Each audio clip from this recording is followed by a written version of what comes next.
Dab से यार questions उठाते हैं, डैब से ही क्वेश्चन उठाते हैं। जी सर, आपका ये कौन सा अटेम्प्ट था?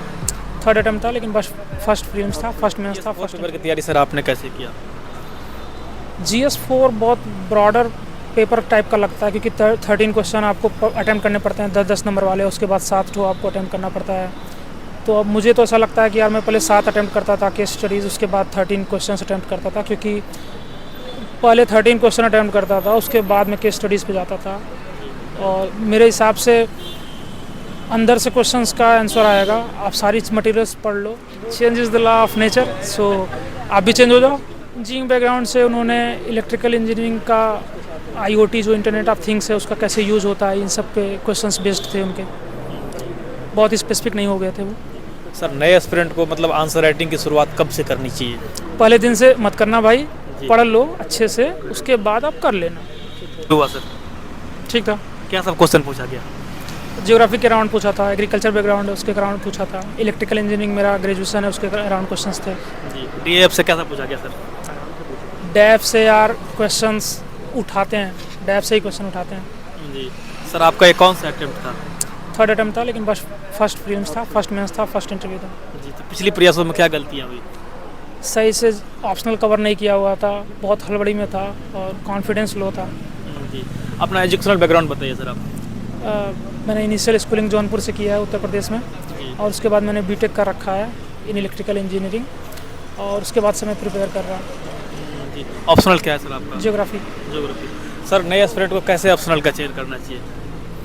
जो आपको जनरल इंटरेस्ट हो उसके अकॉर्डिंग, और आप ये भी देख सकते हो कि आपको किस में ज़्यादा कॉम्पिटेंस लग रहा है, जिसमें आपको लग रहा है कि आप पढ़ सकते हो, कर सकते हो, क्यूरियोसिटी जगा रहा है, और यही सब है। GS4 पेपर की तैयारी सर आपने कैसे किया? GS4 बहुत ब्रॉडर पेपर टाइप का लगता है, क्योंकि 13 क्वेश्चन आपको अटेम्प्ट करने पड़ते हैं, 10-10 नंबर वाले, उसके बाद 7 ठो आपको अटेम्प्ट करना पड़ता है। तो अब मुझे तो ऐसा लगता है कि यार मैं पहले 7 अटेम्प्ट करता था केस स्टडीज़, उसके बाद 13 क्वेश्चन अटेम्प्ट करता था, क्योंकि पहले 13 क्वेश्चन अटेम्प्ट करता था, उसके बाद मैं केस स्टडीज़ पे जाता था।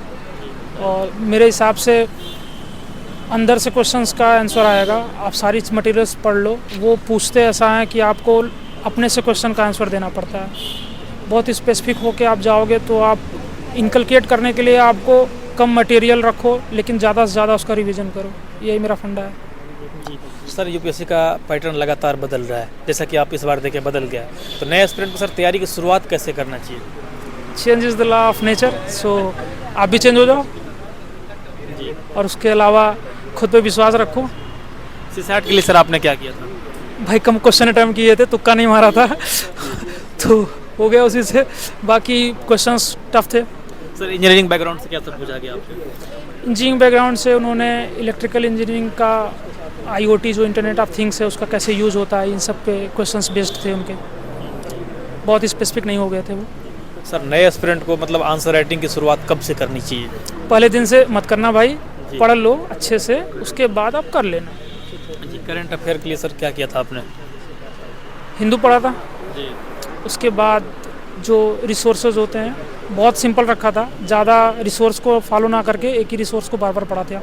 जी, मॉक टेस्ट का सर क्या योगदान है इस एग्जाम में? अच्छा है भाई, देना चाहिए। बाकी आपको अगर मॉक टेस्ट दोगे आप तो आपको खुद का पता चलेगा, बाकी आप एक्चुअल क्वेश्चन से इतना कोरिलेट मत करो।